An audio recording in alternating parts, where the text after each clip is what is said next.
You know, it all began with the sound of a simple envelope hitting my welcome mat, a crisp, official little thud that broke the silence of an otherwise perfect Friday morning.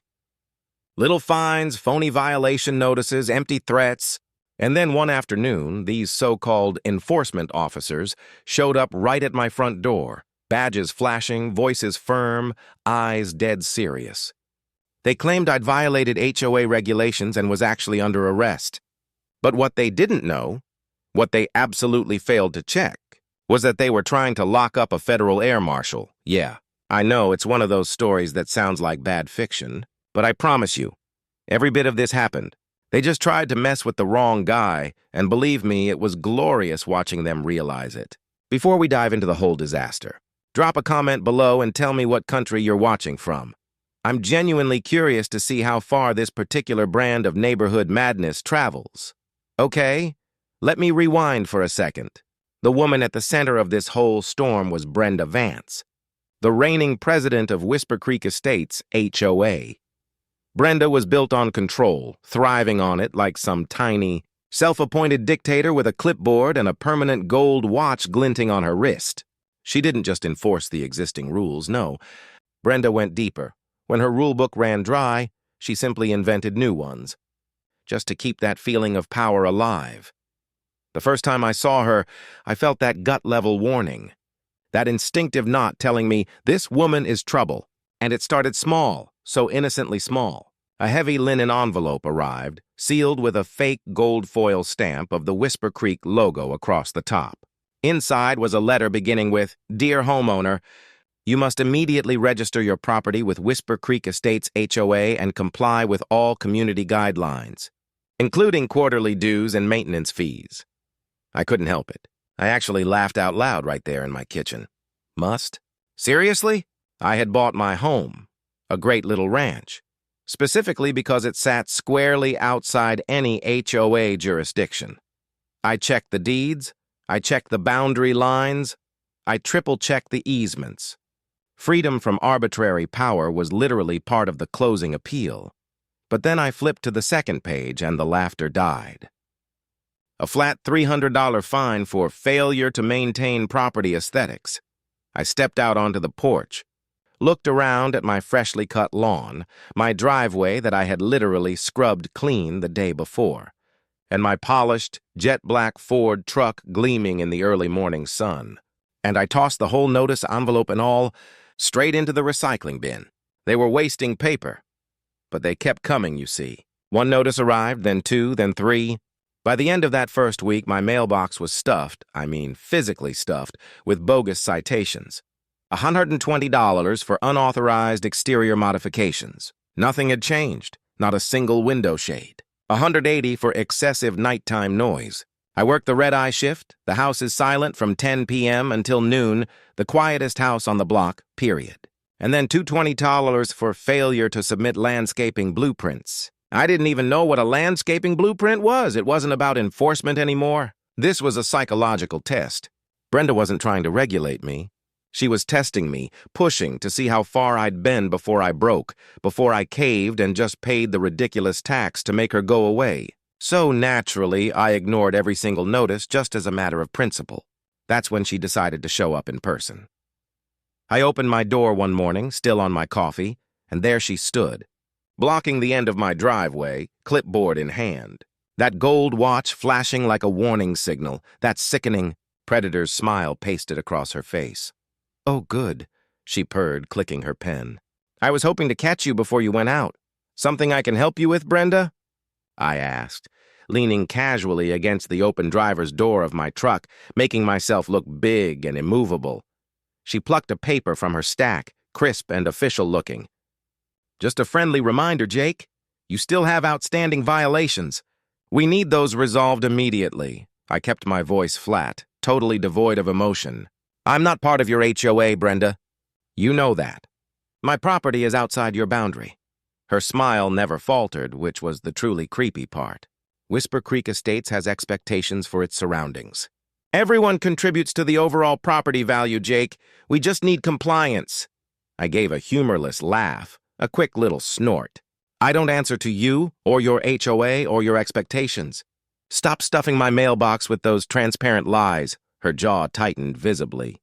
The clipboard quivered for just a second, a flicker of true rage, before she managed to smooth her face back into that fake sweetness. You wouldn't want complications, Jake. It really doesn't have to be difficult. I took one slow step closer, dropping my voice to a dangerous, low calm. One more fake notice, Brenda, and I'll file for harassment, civil trespass, and I'll have my attorney send you a certified cease and desist that you won't ignore. You can play HOA queen all you want, but you have zero authority here. Zero! She blinked once, twice. Holding the stare, then she turned sharply on her heels, the only acknowledgement of defeat, and strutted away down the street. I genuinely figured that was the end of it. A minor skirmish won by drawing a clear legal line in the sand. But I was dead wrong. A week later, the whispers started. Neighbors, the few I actually talked to, started asking if I was in trouble, claiming they heard I had a warrant out for my arrest because of the fines. That was the moment it clicked for me. Patricia wasn't just drunk on power. She was committing flat-out criminal fraud and maybe something bigger. The following Friday morning started quiet. Too quiet. The sun had barely cleared the rooftops when the low rumble of a large, dark-colored van stopped right at the edge of my driveway. Out stepped 4 men, all wearing these cheap, ill-fitting polyester uniforms with shiny silver badges clipped crookedly to their shirts. Honestly, the vests screamed, "Party Store Special." Across their chests, in bold, ugly lettering, were the words, HOA Enforcement. I stood on the porch, my travel mug of coffee in hand, my Ring camera silently recording, watching them fan out across my lawn like they were serving a high-risk warrant on a cartel boss, which was just absurd.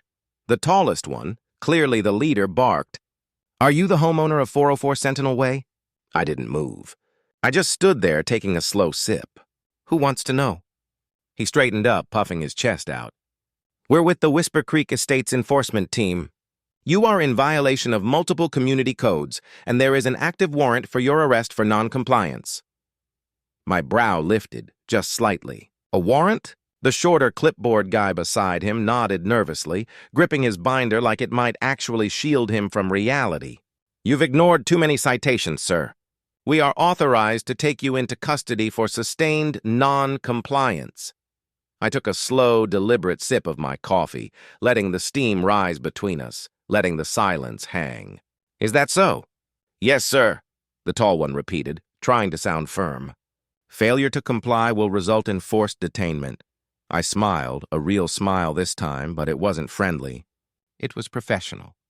"Then let's see the paperwork." They froze, all 4 of them. The tall one immediately exchanged glances with the others. "You already received the final notice, sir?"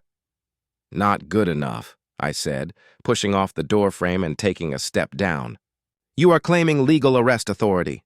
That requires a judge's signature, county approval, and a court seal." "Where is it?"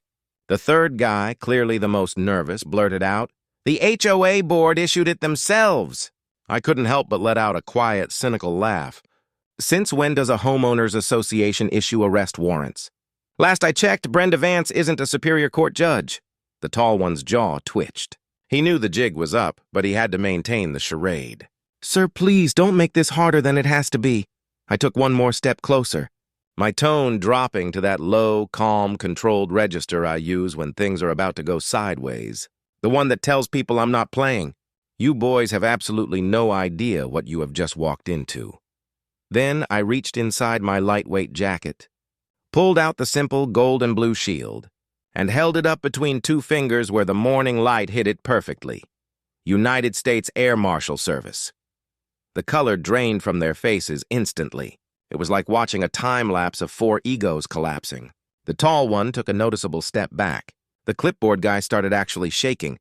You're a marshal," he stammered out. I nodded flatly. "Which means pretending to be law enforcement right now in front of me is federal impersonation. You know what that carries, right? 5 years minimum in a federal facility, maybe more if conspiracy and fraud are involved. That's a serious felony, boys," the one on the far left muttered. "Patricia didn't say nothing about that." I raised an eyebrow.